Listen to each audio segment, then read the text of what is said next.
stars from Hollywood and from all over the world to entertain you on a giant screen with a few colorful motion pictures you've been hearing about and reading It's about. showtime, folks. Enjoy the show. We're delighted to have you with us. They're driving theater. You'll find something to please you to add to your evening's enjoyment. Is pleased to bring you our feature presentation.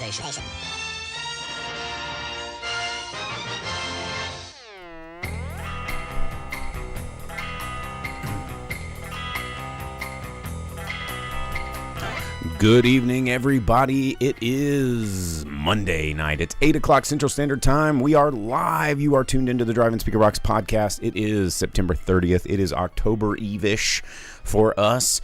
I guess that's true. Yeah, I'm your host, Bo, the boom operator. I'm Slick Doggy the Grip. And we've got a show for you tonight. We are here. It is almost October. It is getting spooky here in the studio. If you are tuning in on just the podcast, you can't see what's happening here. So all the more reason to tune in live every Monday night. You can find us over on Twitch, Facebook, or YouTube, wherever it is you like to view. We do enjoy Twitch because then you can do stuff and you can redeem points and you can make me drink wild turkey. And Hey, thanks, Merle. you can sub just like Merle did. Thanks for that sub, buddy. But yeah, in the studio it's starting to get spooky. We got Slimer out here with the trap. We got some skeletons over here. We've changed up some of the props a little Yeah, bit. that glowing eye skeleton's pretty cool. Yeah, over there he's wearing the Days of Thunder hat. I see that. Yeah, looking cool. But yeah, we've got a show for you tonight. We are here every week talking to you about movies. That's what we do. And this week, I literally just saw it this afternoon because it's been a very, very busy week for me getting ready for Nightmare on Block Street, which just opened up on Friday. If you live in the Northwest Arkansas area, you can come down and check it out. Let's see. Beelzebub Ding Dong over on Twitch redeemed a Bo Takes a Sip. 2 fingers is a pour. I did take a sip. I took that is a swig. That is a half ounce is a sip. So Wow, the semantics of sip versus shot versus pour versus... So a sip is about a half ounce. A shot is a ounce to an ounce and a half. A pour is 2 ounces. So that's where 2 fingers comes from because it sits in a rocks glass, which is generally about 10 ounces, about right here at the 2 finger level. So boom, bar smarts. Yeah. So we're here. I saw The Substance. Speaking of substances, I saw The Substance literally just hours ago. We're going to be talking about it. And it's we're gonna unpack that one. Jake, did you see anything? No, because I was on my way to figure out what movie I was going to watch, be it Transformers or Substance or whatever came out this past weekend, or talking myself into spending the $30 billion to go watch Devara, which I really wanted to do, but it's not A-list. All these really good Indian movies are not A-list. There are so many good indie movies out right now. There's a lot of stuff in the theaters right now that I wanted to see and couldn't. On my way to do this, I got a phone call from a very good friend of mine who said, "Hey, dude, you want to go watch Billy Idol and Chic play at the Amp?" And I was like, I guess I do. So, yeah. And so we did. So we did. So we went and I watched Billy Idol and Chic instead of whatever movie I was going Which was to a pretty awesome time. Nile Rodgers and Chic just absolutely crushed it. Good stuff. Yeah, it was very good. But anyway, we're going to be talking about The Substance. But before we get into that, we are going to tell you what happened in the past week. Some sad news. A couple of Wow. two big Three. Three. Yeah. Another one? Yeah. One happened yesterday afternoon. Because I was going to mention Chris Christopherson. That was the one from yesterday. Yeah, Chris Christopherson passed away yesterday, which is really sad. A lot of people got to know who he was from his role in Blade, but anybody that is older than that knew his prolific music career and rest of his acting He's career. a country star, and he's a bunch of Western movies. Most recently, he was in That one Lady Gaga movie. That one with the one guy? The remake of the remake of the remake of the remake. About the singer? Yes. Yeah. He was in that one. Yeah, he was in that one. Just before him, we lost John Ashton. That most people are probably going to know from. That everybody Beverly thought was Hills related to Michael Keaton. They're like, everybody's when they were younger, it was like this is because you know how all of the brothers of excuse me, this wild turkey's been sitting in the back of my throat pretty hard. Bill Murray, all the Murray brothers kind of look similar but different. But then that guy he kind of looked a little bit like. Well, anyway, it's not important, but he did. But he's old and he died, and everybody remembers him from Beverly Hills Cop. Chris Christopherson was 88. John Ashton was 76, and before that, late last week, we lost Maggie Smith. That's right. Oh my God, yeah, Maggie Smith. I remember that one's still sitting because we do a Harry Potter area for Nightmare on Block Street, and her portrait's up there on the wall, and it was kind of sad. And she's in the best Christmas movie ever made. She's Granny Wendy in Hook. She is Granny Wendy in Hook, and she was so old looking in that. And she's like, that was how old was that movie? Like 94. 70 million years old already? Yeah, I'm pretty sure Hook's 94. If it's not 94, yeah, I'm pretty sure it's 94. Gosh, she looked 94 in that movie. I'm going to put all my bets on 94. Mark Landry said that Chris Christopherson is blood raving in heaven right now over on YouTube. Was he part of the Blood Rave in the Blade movie? No, he was the guy that made the weapons for Blade. So I mean, the Blood Rave, that was just like the opener. That was just like the scene that was everybody's like, oh my gosh, this is what am I watching? Donald Logue was in that scene. Yeah, that was what it was. But yeah, a lot of deaths this week, man. That's sad. It is sad. Pour one out. Yeah, especially Maggie Smith, man. I was like, she's gonna live forever. And just continue to be like. Beelzebubba Ding Dong on Twitch said that he spoke Esperanto poorly, which that's kind of impressive. I think everybody speaks Esperanto poorly. For those of you that don't know what Esperanto is, it was supposed to be created as a universal language and never got off the ground. Fun nerd shit right there if you're into trying to flex on people. Esperanto. No one speaks that. Yeah, I've never. Never heard of Esperanto? No. Most people haven't. Well, weird things about languages in cinema is that Klingon is more widely spoken than like all Native American languages put together. Esperanto for sure. Yeah, people all over the world speak Klingon. That's kind of cool. Is it cool? Yeah, super cool, dude. Klingons rule. Talking about vampires, blood raving and things before we get too far away from that, we got some new trailers. We did. Which included a Nosferatu. I know, another one. God, I cannot. Did you watch it? Yes, the Christmas movie of the season. I cannot wait. It was pretty cool. You don't get to see a lot of Nosferatu in it. You see his like spindly, creepy fingers a lot, and then you see a shadow of him. But you get to see a lot of vampire. I don't want to see mysticism I think less is more, which is something I'm going to talk about in the substance, my substance review later. I mean, it looks like it's going to be visually entertaining. Oh, of course, all his movies are just. It looks good. The trailer phenomenal. Looks good. Like it has a good visual style to it. We'll see how the movie is because it's a pretty slow trailer, and then it gets into like the creepy stuff there at the end. And Count Orlok. Yeah. Looked pretty cool. I was excited about it. And then just more blood stuff. There was also, we got the trailer for Ballerina. I did not see that actual trailer for Ballerina. I didn't see that yet. I mean, it's just a waste of a couple minutes, really. I did see a trailer for Terrifier 3, though. Well. In the theater. Yeah, that's going to be the Christmas movie. Yeah. But yeah, Ballerina, John Wick spinoff, Ana de Armas. It looks pretty just paint by numbers, honestly. Ian McShane is there. He does like a Dumbledore talking about Harry Potter. Like she's Voldemort, and he comes up and he's like, hey, kid that no one wants. I know a place, a school where you can learn to do things. And then he takes her and gives her to like Russian mob to become like a murder lady. And then later on she meets John Wick and she's like, dude, you're my hero. How do I be you? And he's like, looks like you're already doing it, kid. It looks uninspired and paint by number. I'm sure it'll be somewhat okay, but it doesn't look like it's anything that really was just so compelling that I'm like, I gotta see that. I got to go. Yeah, especially after John Wick 3 and 4. 4 is namely so just forgettable. Drop the Fell the down. ball. It just fell down the Fell stairs. down those stairs. Yeah, so many times.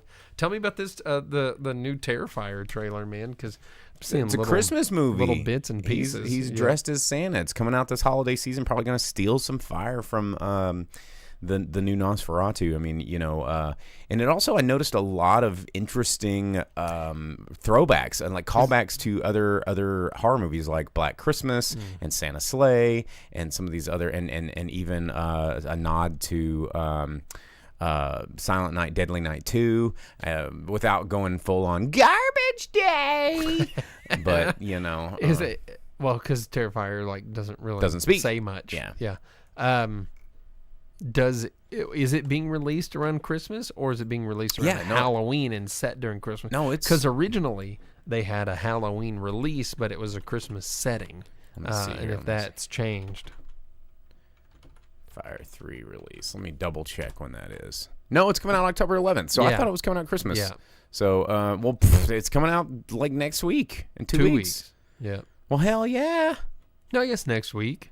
Yeah, because next weekend. Yeah, so So, this weekend is blank. Just shy and of then 2 next weeks week. away, but next weekend. That's how time works. That's how That's 7-day weeks work. So yeah, I mean, I haven't seen the full length trailer for a minute, but I saw it today when I went and saw the Substance, and it looks fun. It actually looks better than the other Terrifier movie. It looks more entertaining. Well, I wonder if any of that filming was still being done when the Terrifier 2 thing got turned into the meme where he's like, oh. Mm-hmm. I wonder if they were still doing any filming and they've just leaned into some like meme heavy. They definitely are leaning into the fact that he's all over the internet. They want to keep riding that pony while it's strong. Because we've got Terrifier, our Art the Clown rather. We've got him set up at Nightmare on Block Street. He's like waving to the kitties, and it's creepy. So, what else? What other news you got going on? Oh man, there was another trailer for a movie called Maria coming out on Netflix. Maria. And it has Angelina Jolie in it. I think it's based on like some true story, some musician. It didn't really look like anything super special to me, I guess, but I don't know the real life story to be intrigued enough by it yet. And then we also got a new trailer for a movie called Elevation that has Anthony Mackie and the lady whose name I can't remember from Deadpool. She was like the love interest in Deadpool. What are your thoughts on Anthony Mackie? I mean, just as the movies that he's in. Hit me with that. I Like- mean, Because see, I'm not a big fan. he has some talents. No, I think that as an actor, he's fine. He's great. But I hate the movies that he's in. I think that his Marvel role overshadows anything else he would do, and no matter what he does in the future, you'll always see him as Well, I got mad the because Falcon. I really liked Altered Carbon on Netflix, and then he came in season Second 2 season. as the lead, and then kind of it sucked after that. And I don't blame Anthony Mackie for it, but he just happened to be in it, and it was kind of like, what was it? Was it Taylor Lautner?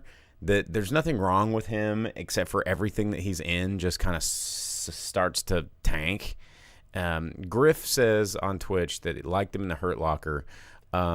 And that's what I'm saying. Like, But I hated the Hurt Locker. he's been in some things that a lot of people Hot really take, like. sorry. The Hurt Locker, right? 'Cause Well, it won an Jake Academy Gyllenhaal Award, and and- everybody's like, "Oh man, Yeah. Catherine Bigelow is such a great movie. Can you even believe this? Have you ever seen Catherine Bigelow movie?" And I go, "Yeah, her best movie was Point Break, and to this day, it's still Point Break." Well, because what's going to be better than Point Break? Right, not Hurt Locker, even though it won an Academy Award. It's like, oh, we're gonna strap Hawkeye with bombs for 2 hours and 45 minutes, and stressful, right? Falcon, the Falcon. No, Hawkeye was the one strapped with bombs. He's in that movie too. He's the main guy.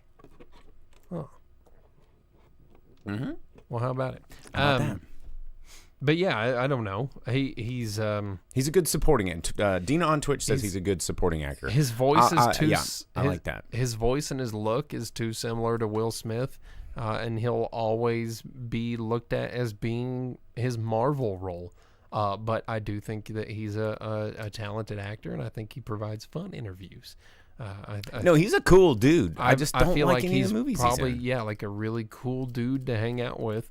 But he has too many similarities to other popular actors, and his Marvel role will forever. It wasn't Taylor Lautner. Who was in define him? John Carter. Who was in it? Taylor Kitsch. I was thinking Taylor Lautner's the Twilight Kid. Taylor Kitsch. Taylor Lautner was Shark Boy. That's right. Taylor Kitsch was the one I was trying to talk about. Like that reminds me of like Anthony Mackie in the sense that he himself seems like a great actor and a great person, but somehow anytime they're in a movie, the movie is just like, nah. Yeah, well, John Carter from Mars is absolutely a badass. It's movie. A badass movie, but everybody just Disney like, just didn't care to make their money on that movie, and they just let it go. But John Carter from Mars is a sick movie. Okay, Beelzebub Ding Dong on Twitch coming in with a hot take here. Battleship's not a bad movie. So Battleship is like many other movies where if you just watch it as some dumb action movie, you're like, yeah, this movie's pretty cool. I mean, I went into Battleship being like, this is going to suck. Why would you turn this board game into a movie? What a dumb idea. Aliens and Rihanna and all that. But then in the middle of it, I'm like, well, this is pretty cool. And then as soon as those real World War II veterans are like operating the battleship, I'm like, this movie is sick. You do love you love war movies. You love America war movies. Yeah, dude, they're good. I liked Battleship. It's fun. It's dumb and it's fun, and it has like it wasn't as bad as everybody gave it. No, and it has those feel good scenes to it and everything, and it has some cool things. I don't remember. Did they have the line "You sunk my battleship"? No. God, why not? I don't know. Such a missed opportunity. Liam Neeson's just there to deliver, like epic gruff lines. Sunk my battleship. Yeah, I guess he could have done it. That would have been great. But yeah, Taylor Kitsch isn't all bad, man. No, he's not bad, but his movies the movies that he's in never go anywhere. Like he was in the first Wolverine as like, Gambit, and that was like, yeah, and that movie stunk. Disney didn't advertise John Carter, so no one watched it. I know people that read the John Carter books, like the John Carter books, and like, dude, this is the book on screen. Weren't they written in like the 1800s? Yeah, something like that, early 1900s, when people still knew people from that time, kind of a thing.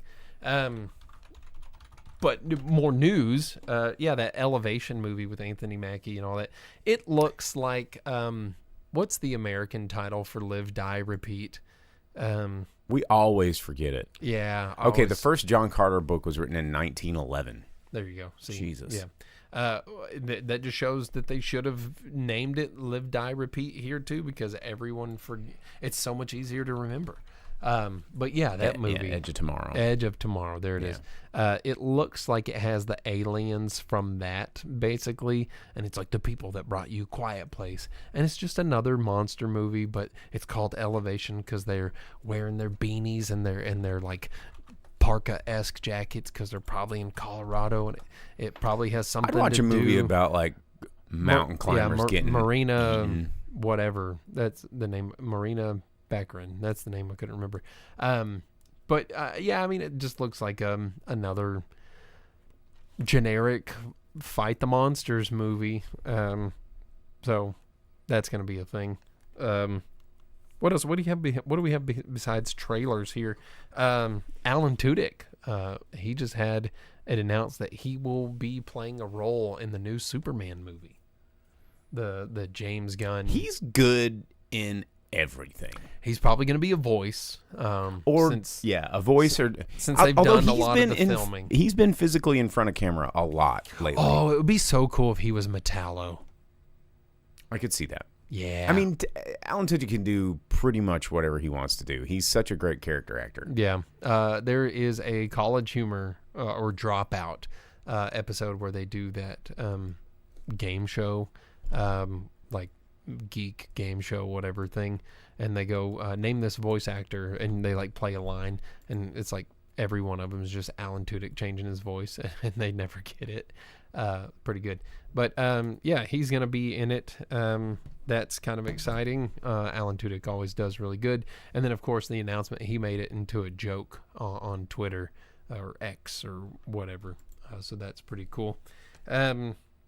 Also talking DC here, the Hollywood Reporter announced that there is going to be a Batman villain spinoff movie. Bane and Deathstroke will be getting a movie for the new DC live action Wasn't movies. Joe Manganiello supposed to be Deathstroke? Joe Manganiello was Deathstroke, Right. in the Justice or the Batman v The Superman. Suicide Squad. No, No. Batman v it was at the end of Batman v Superman or Justice. Because I League or remember whatever it he was Deathstroke, and I was like, oh my gosh, that'd be cool. Because I like Joe Manganiello. He like pilots out in to, that boat. like Luthor's yacht. Yeah, and it was like, whoa, Joe Manganiello would be a cool Slade. He would be a cool Slade. He was, and then he's at the end of the Snyder cut. That's right. I remember because seeing him somewhere he's else. part of Batman's gang because it's like Batman, Cyborg, Joker, Mira, maybe one other person. in one of those like weird. Deathstroke. yeah. Yeah, and then Superman shows up to kill all of them or whatever. Yeah. So he played Deathstroke Twice. I guess technically twice, but I think it was all filmed at the same time Griff originally. on Twitch asks, was Tom Hardy the best Bane? Dude, Tom Hardy are was you the kidding me? worst Bane. It was the best of Banes. It was the worst of Banes. Yeah, dude, Bane is supposed to be yeah, that's just the dumbest so thing. bad. Because they're like, what if Bane wasn't a drug dealer, hyper genius luchador, but instead Tom Hardy? Yeah, instead Tom Hardy though. Yeah, And I like Tom and they're- Hardy. and they're like from ambiguous origins, and they're like, but what about, and they're like, from ambiguous origins? He meets in the pit. He's here to kill Gotham. That's all you need. That's to all know. you need to know. And check Yeah. out this vest. Yeah, there's like no character to it, and he's like, Bane bangs on Talia al Ghul, and then Batman gets stabbed by Talia, and Bane's like, yeah, Talia's my babe. Yeah, my babe. So everything about that was awful. You know what? I do not like the Christopher Nolan Batman villains outside of Batman Begins, because Batman Begins and the way they did Ra's al Ghul was really friggin' cool. They had Ken Watanabe as the fake, and they had Liam Neeson as the real one, and he like shadow trained Batman, and then he Yeah, was it wasn't like, bad. He was like, I'm gonna tear this city down and we're gonna rebuild it because it's corrupted. And Ra's It's al very Ghul was Ra's al Ghul, very man. Ra's al Ghul, and it was super cool. And then the next movie they had Joker, and people I guess had never seen Joker portrayed on screen ever. They're like, man, and what a they're like- great Spirit Halloween costume for the Yeah. next 5 years. They're like, wow, yeah, dude, he's just so good at being Joker. It's like, that's not Joker.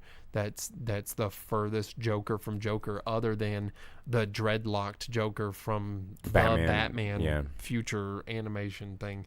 Batman Beyond? No, not Batman. Because that Beyond. was a different Joker. That was like the Joker gang, right? Yeah, yeah. Batman Beyond actually has one of the coolest Jokers, which there's the movie, like the Joker Returns or Return of Joker or whatever it is, and it's Tim Drake was brainwashed that's by the Joker right, and implanted yeah. it, and Tim Drake goes crazy and he turns into the Joker. I remember that. Yeah, that was, and he that was a cool he one. was Mark Hamill Joker, but he was a brainwashed Tim Drake. That was really cool. Batman Beyond is amazing. Batman Beyond is, and the fact that we've never gotten a Batman Beyond like movie is crazy, because Batman Beyond That was a is movie. So cool.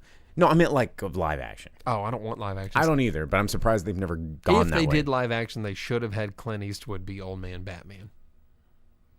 It would have been too good. But now they can't. Clint Eastwood's going to be done with the directing even. Well, speaking of Joker, do we want to talk about what's coming out in theaters this weekend? Sure, yeah, let me hit you with two more things real quick. Because it's Joker. Frankenstein wrapped filming. Guillermo del Toro's Frankenstein that wrapped filming just after we got some behind the scenes for it.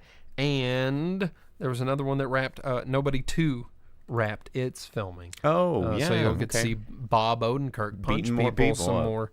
Yeah. Also some interesting things that happened at the box office. Devara was in the top 5 movies. That's pretty cool. We won't forget the box office roundup this week. And we then promise. Megalopolis made none of the dollars. Yeah, they all got- things considered. They got back 5% of its It was budget. also in none of the theaters. Yeah. And it's a weird movie, but we'll talk about that later because this is going to be an interesting week because this week and next week there's just so many indie films that are out right now. I mean, My Old Ass is out there, Megalopolis is out there, Devara's out there, Howl's Moving Castle's out there, Am I Racist is out there, The Substance is out there, Vindicating Trump is out there. It's like they just squeezed all of the indie movies into this week, which sucks because I want to see all of them.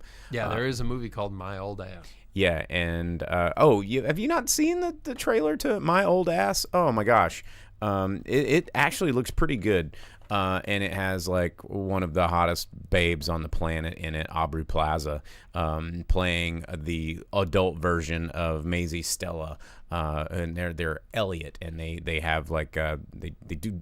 This girl does drugs at a party or whatever, a mushroom trip, but she wakes up in the morning and is still face to face with her older self. And 13 going on 30, but they exist at the same time. At the same time, yeah. And but she's like your future self, and I think that there's like some weird, like something happens really bad in the future to like humanity, and she's trying to tell like this girl like, hey, to just live your life right now because it's gonna fucking suck when you get older and whatever. Anyway. It looks pretty good, and it's in theaters right now. Should have gave her some lottery ticket numbers. Yeah, no joke. The Gray Sports Almanac, but it's only in about 1,000 theaters this week. Quick couple things to touch on before we move on to the next thing. Velvet Santa said Christopher Nolan ripped off Slaughter High in The Dark Knight. Man, the stuff that's really funny about like Dark Knight is at the end where Batman goes, "No, the hero they need," and then he like zigzags in the shadows, and it's the dumbest thing I've ever seen on film. And then Beelzebubba Ding Dong Asking asked about what Toxic happened to the Avenger. new Toxic Avenger. Shelved, man. Nobody knows. We talked about it a week or two ago because Peter Dinklage is pissed. in an interview for Brothers was asked about that. They're like, "Hey, what's the deal with Toxie?" And he was like, "Dude, I don't know what the producers are doing. I really hope the movie comes out, but I haven't heard anything." Well, it's weird because they're like, "Oh man, yeah, no one's gonna see this. It's just too crazy. It's too whatever." And I'm like, "Yo, I just got done watching The Substance, and that movie. If we're going to talk about it. If that movie can come out, Toxic Avenger can come out." Well, in movies that they've made since Toxic Avenger have come out, like Brothers has come out. What's his name? Friggin' Frodo. Help me out here. Oh, the actor Elijah Wood. Elijah Wood, thank you. He's in that movie where he has like the New Zealand kid and all that stuff. So they've had movies come out or on their way out, and Toxie's just not happening. But yeah, even the Dink was like, dude, I don't know. It's a bummer. Yeah, there we go. Okay, well, let's jump into what's coming out in theaters this week. Popcorn 10 for Toxic Avenger could be like the mop bucket. Oh, that'd be cool. That would be cool. There's a handful of movies coming out this week, most of them in limited release. We've got from director Mark Forster. It's called White Bird. It is starring, it's probably not going to come out in very wide release, but it does have Gillian Anderson and Helen Mirren in it. It's about a kid visited by his grandmother, transformed by the story of her attempts to escape Nazi-occupied France during World War II, kind of a feel-good story. And yeah, White Bird coming out. Well, dude, it has The kid. no. What's his name? Right there, I just saw the actor. His name is Oh, I don't know that guy's name, but they can't see it, so there you go. that guy, he's in it. Mandy Patinkin. Okay. Was he in that movie? Yeah, I don't He know. was in whatever video. Also coming out in theaters, probably again limited release because it was one of those big Sundance hits. But it's called The Outrun, and it is starring our everybody's favorite Saoirse Ronan.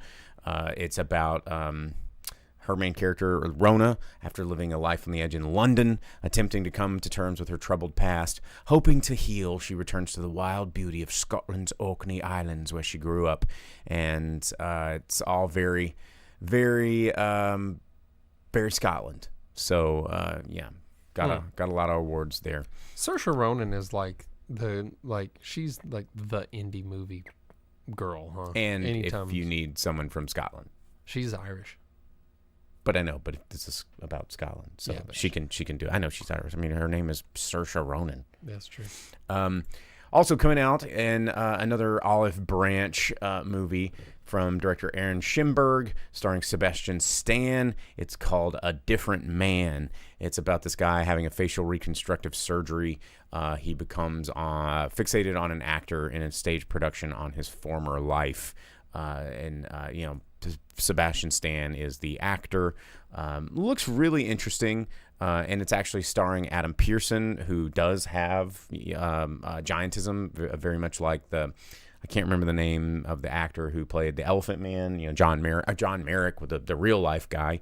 But then there was also the guy that played that in that Cher movie, The Mask, the same disease that those guys had. Looks pretty good. I've been hearing really, really good things about that movie. But it's coming out in theaters, limited release, and also another limited release movie called Monster Summer.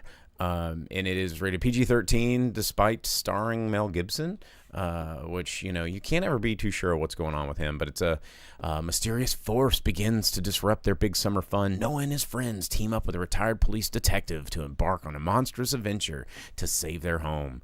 And I'm sure it's probably only going to be in weekends or theaters for like a weekend, and then it's out.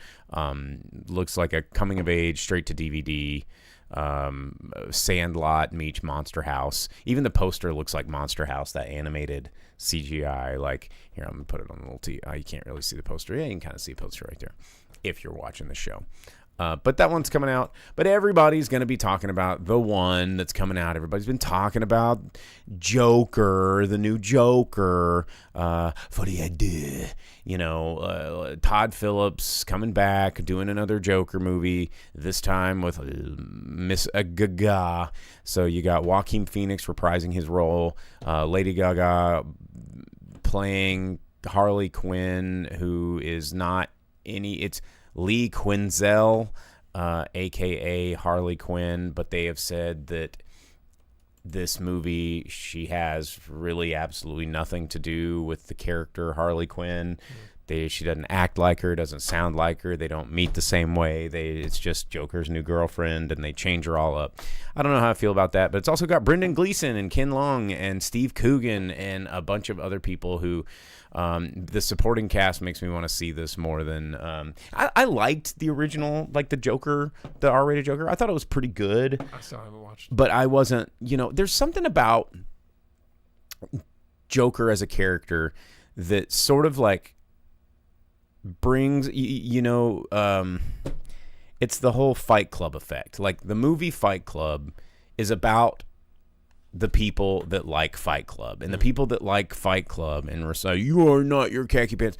They are what the book was about, and they are what this movie is about, and they don't understand that this is about them and them being the problem.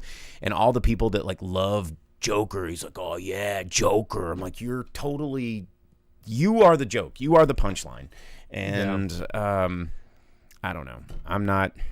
It's gonna be fine. Joker's always been one of the most least interesting Batman villains to me, and they always try and portray him like he's crazy, and that's what makes him interesting, because he's crazy. I think the only thing that I think it's just because he can be relatable to the fact that he doesn't have a superpower. Yeah. And so everybody's like, "Well, I can be that. Like, I can do that. I can laugh." And Batman stories are always so much more interesting when Joker's not there. Like in what was it? Arkham Knight, where they're like, "Oh, it's not going to have the Joker. It's our chance to get away from the Joker." And then it turns out Batman is infected with Joker disease, and he keeps seeing Joker, so Joker's there the whole time talking to Batman. It's like, just get away from it. Every time they do an origin and or Joker in Batman, it's like, I'm instantly not interested. Yeah, well, this is everybody's gonna go see it. They're gonna try and see if they can overtake Deadpool Wolverine with the number one R money, which it was the number one R money before. It was like Passion of the Christ, Joker, and then Deadpool Wolverine came up with another rated R that took more money. So we'll see if this rated R gets even more money. I don't know. I'm not excited about it. I'm sure visually though. I mean, Todd Phillips can direct a good movie. Like, he's got a great visual style. Even though he's not necessarily known for really awesome movies. I absolutely hated Project X. I don't like any of the Hangover movies. It wasn't that bad. Project X? Yeah, it wasn't so bad. I liked it.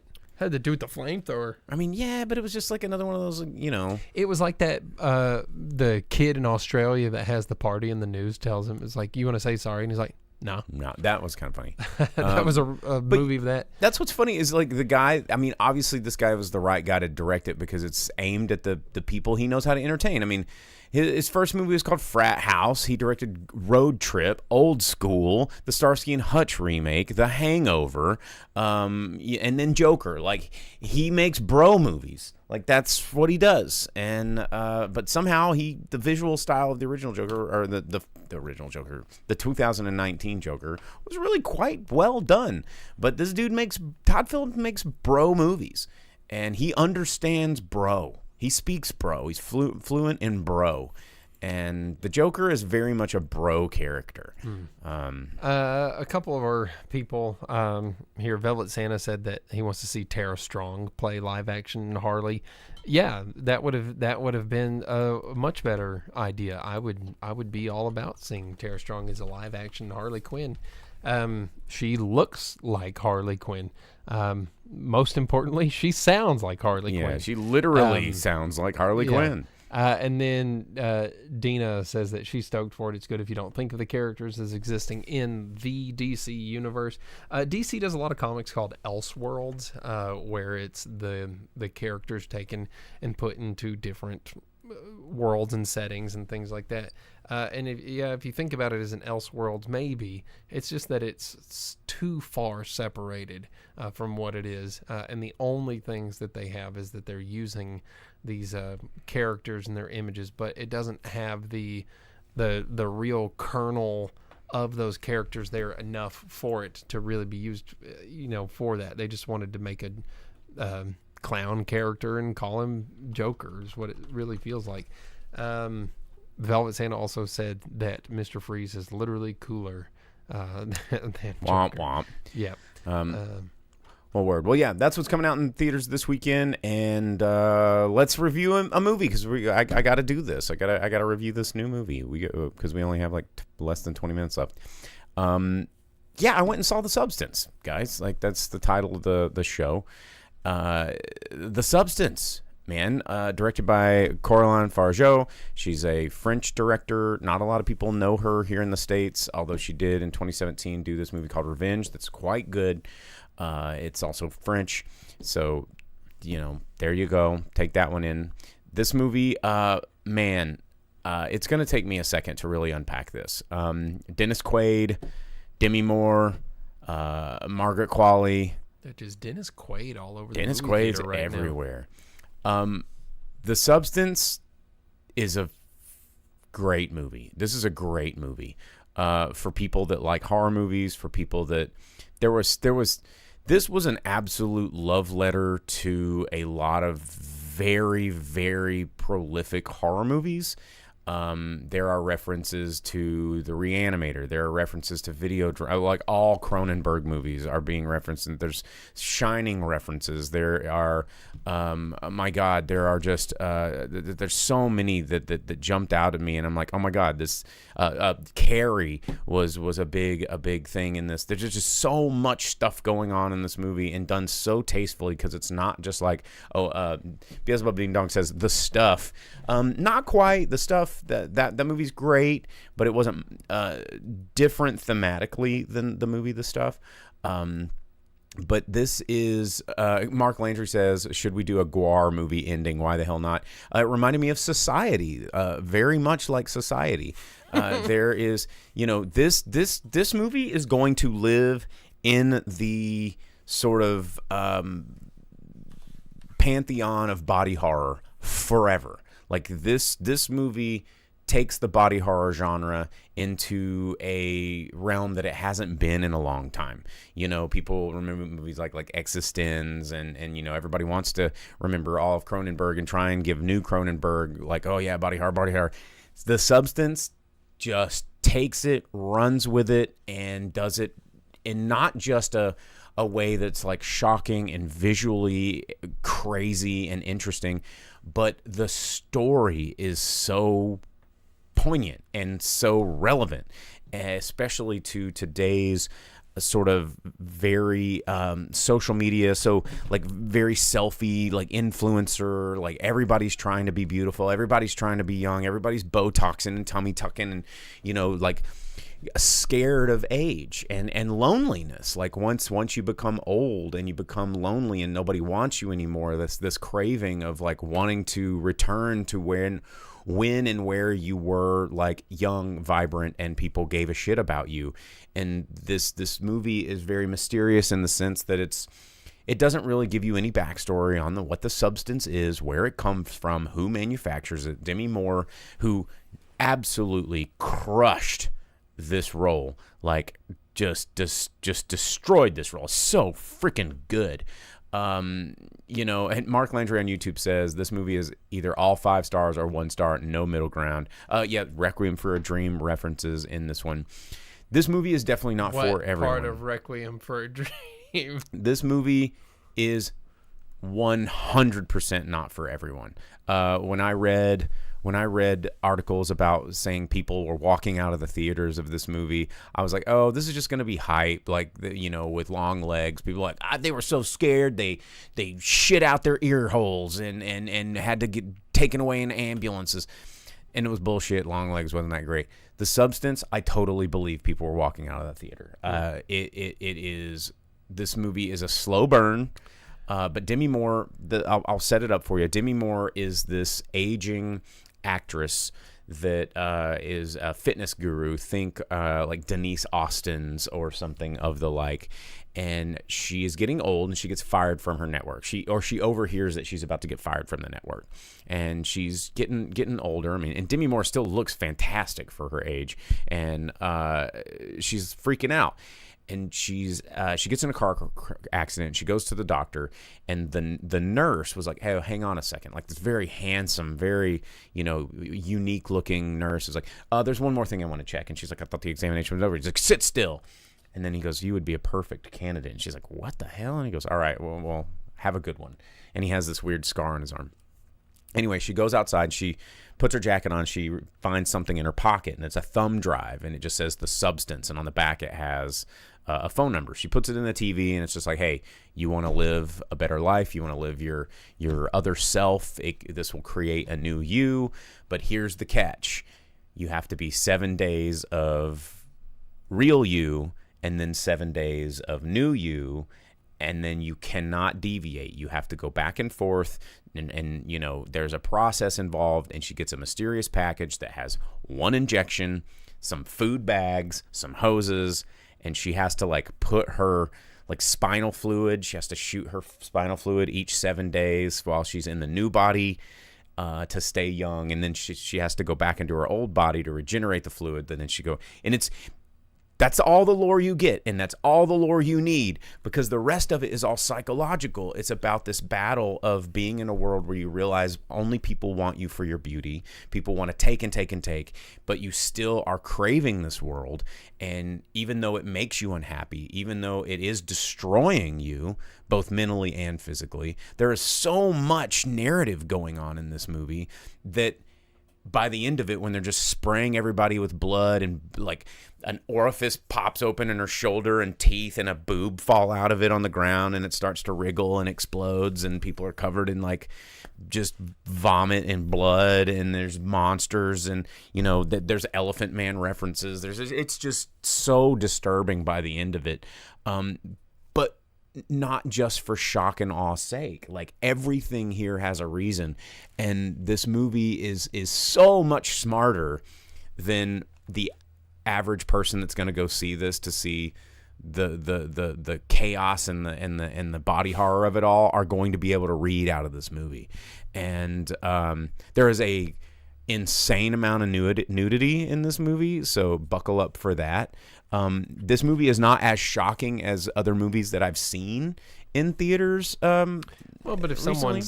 if someone's never seen like a Cronenberg movie, or if they're not used to like body horror as a genre, Exactly. It's going to take some people off guard if they've never seen anything like that. I mean, I went and saw Infinity Pool. I still haven't seen that. I really wanted to when it first came out, but we didn't have it around here for very long. No, it was like 2 weeks, and Yeah. I caught it at our local AMC. But that was Mia Goth and Alexander Skarsgård that came out last year, and that was Brandon Cronenberg. And it was very much body horror and shocking and crazy. But I feel like Infinity Pool didn't have as much to say, like, as a narrative than The Substance did. The Substance just really, really is a great reflection of where we're kind of going as a society that's obsessed with youth and obsessed with sexual driven media and all of this kind of stuff. And as Mark Landry on YouTube said, he said it could have ended with 5 different ways and went with the Firehouse Gwar ending. Yeah, it was very much Gwar meets Carrie at the end, and everyone's covered in blood and detritus, and just, the third act was absolutely wild. If this movie is definitely a fun theater ride, because seeing all this on screen is both unsettling and entertaining and shocking, but in a way that makes you think, which is just something that I appreciate, because you look at other, like, Gaspar Noé, and what's the other director that I'm trying to think of, that did the movie that was just the Nymphomaniac. What's that freaking director's name? Hang on, I'll find it. What's his name? Because I hate him. Lars von Trier. The Lars von Triers of the world. That what's his name? Like, I hate it. And another Skarsgård was in that one. Yeah, those guys, like, they do movies that it's like shock. Shock is the shock factor. Shock is the art factor. And this movie, The Substance, takes shock, takes all that stuff, but has a very, very good message behind it. It's very heady. It's very Beelzebub Ding Dong says Von Trier is hilarious. I also find him hilarious. I just think it's shock for shock's sake, and I don't really get into that, because the shock isn't hard.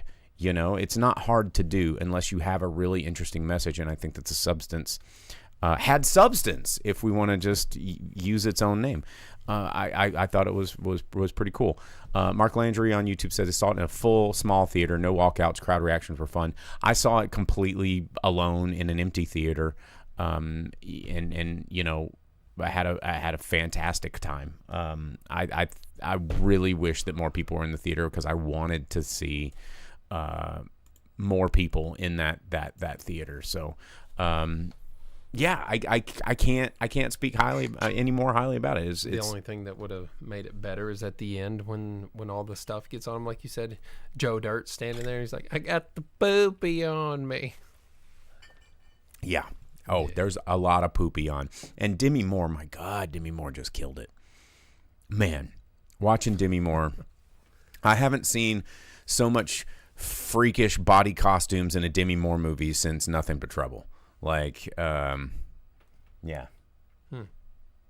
Which is also a great body horror movie. It's not super body horror, but those, like, fat, weird twins, and then Dan Aykroyd's nose. Every time we talk about this, those are the parts that just creep me And the the hell out, which is diapers. why I can't watch that movie, man. Like the Tweedledee and Tweedledum, like, big baby junkyard twins. Mm-hmm. Nope. Well, in Barbarian, the creature effect in Barbarian, reminded me of this movie a little bit. So, I recommend it. The Substance, it's in some theaters right now. I want to say it is, where was it? The Substance. It's number 11 right now. So it's in 1,700 theaters. It's losing steam. It's only in its second week, but it did drop out of 237 theaters. So if you want to go see it soon, because Joker's about to come out, and it's going to kick a lot of these movies out of theaters. So there you have it. So anyway, that's what's going on right there, and we're going to tell you what's going on in the box office. Jake's going to take it over and give you the top 10 movies in America, as we always end the show with the box office roundup. He's going to give you the top 10 movies in this past weekend, September 27th through 29th, 2024, if you guys are keeping tabs of what actual day it is. Jake, take it away, man. Yeah, very interesting. Starting here at number 10, Howl's Moving Castle. It's out for its 20th anniversary, part of Studio Ghibli Fest 2024. It brought in $2.4 million. So good job, Howl's Moving Castle. It says this is its first week. A lot of these, you get 2 or 3 showings of them, and that's the end of it. So I think they normally do them Mondays and Wednesdays. You might still be able to catch that one coming up one more time before it's out of theaters. And then at number 9, My Old Ass brought in $2.1 million. It's its third week, but it just got all of its theaters. It gained 1,357. It's in 1,390 total. So it was out there in about 33 theaters for the past 2 weeks. And it's had $2.8 million total so far. At number 8, Never Let Go, steep drop from number 4. $2.25 million brought in by that one this past weekend, and it's 2 weeks out. It's gained 8.3. I was sure this was like a Netflix movie. Yeah, I think it should have been. Very surprised that it was in the theater after seeing about it a while back. And then at number 7, Deadpool and Wolverine. Another $2.8 million in its 10th week out. It's gained Disney $631 million in the U.S. Almost its entire run. That's been mirrored exactly overseas. We know it's $1 billion. It's well over. It's made so much money. Yeah, $695 million across the world. 1.326 billion bucks. Just above it, Opening at number 6. Big oof. Bringing in $4 million, which was 5% of its total budget that Francis Ford Coppola funded himself. Megalopolis. So, did anybody expect anything different though? I mean, like these movies like this never are box office successes. Like no, and it might be something that later on people talk about, and they're like, "Oh man, that was a good movie," or it means something to someone. But for right now, tough goings. And then at number 5, Speak No Evil, $4.25 million. 3 weeks out from Universal's brought in $28 million. Not bad for that one. Probably not. I mean, and it's a remake. Yeah, it's a remake. It made another $30 million in the overseas market. Yeah, 57. People like James 58, McAvoy. Yeah. And then above it, opening at number 4, Devara Part 1, with the one of the stars of RRR that everyone loved so much during the COVID times, the long ago, brought in $5.6 million. I really wanted to watch it, but it wasn't on A-list. It cost $1 million to see, but that didn't stop people, so that's good. It looks like a lot of fun. It's an Indian action with singing, and people are finding out they like it. This one's in Telugu though, so if you liked RRR in its Hindi presentation on Netflix, I think you can watch it in all 3 major Indian languages now, or maybe 4. I think it's in Kannada too. And then at number 3, Transformers 1, dropping from the number 2 spot where it opened up. It has brought in another $9 million. $39 million in the U.S. so far, another 33 across the world, just under $72 million so far. Probably. I've heard good things from people that like Transformers. Really? Yeah, they say it's a lot of fun. The newer trailers really turned around how I had been thinking about it, because it looked like the buddy action adventure, like little kid fun time. It heavily features Keegan-Michael Key's voice acting. It has Optimus and Megatron being like homies and like being like, oh, it's so silly that we learned how to transform together. Let's go be buddies. But then the new trailer was like, Megatron was like, screw you, Optimus, I'm evil. And I was like, Hey, wait a minute. This I is like the this. Transformers that I know. I like this. And then at number 2, Beetlejuice, another $16.2 million for it. It's already been out 4 weeks. Yep. Wow. $250 million in the U.S., another 124 across the world. $374 million globally. Way more money than that movie deserves. That movie is I disagree. turds. It is turds. I disagree. That movie's turds. If you can find an excuse for it having 7 villains, I'm just going to increase the number every time I talk about it. There are 2 very unnecessary characters. I will give it that. More than But 2. I thought it was a lot of fun to watch. And then at number 1, The Wild Robot. That was the one I was thinking about watching and probably crying. $35.8 million. Doing brought way in by better that than they one. expected. Wow. Yeah. What a big number there compared to everything else. Another 18 million across the globe. So it's brought in over $50 million.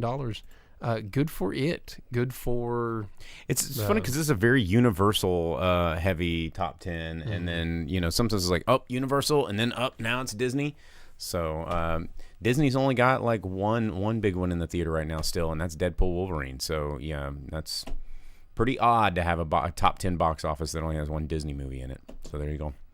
All right, guys. Well, that is your box office roundup, and that is the end of the show, man. We're done. We're done skis.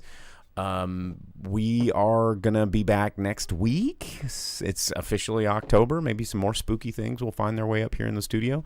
But don't forget, if you want to join in on the fun and get in the live chat here, you can do so. Follow us over on our link tree, driveinspeakerbox.com. That has links to all the different things you can follow: Facebook, Twitch, YouTube. You can get in our Discord, talk with other fans of the show, and message us and get on some watch-alongs and other fun things that we do when we're not up here in the studio, and also talk about our D&D nights, which we're going to do another one of those in the next couple of weeks. We'll find a good time for that and let you guys know. But right there on our link tree, driveinspeakerbox.com. So anyway, I guess that's it for me. What about you, Jake? You got any fun? No, that's it. Well, one of our viewers pointed out that I have a super rad Frog and Toad shirt on. I keep finding these and I snatch them up because I grew up reading Frog and Toad as a child. So fond memories. I like those books. All right, then. Teach your kids to read, I guess. I don't know. Reading's good. Yeah. Take care of yourself. Don't just watch movies. Read a little bit, too, here and there. Subtitles. Put on a movie with subtitles. Yeah. It's Watch like reading the a book. films. All right, guys. We'll see you guys next week. See ya. As you leave the theater, folks, please be careful. Don't let this happen to your car. Be sure to remove the speaker before you leave. If you should accidentally pull a speaker loose, please turn it in at our snack bar or box office. Thank you.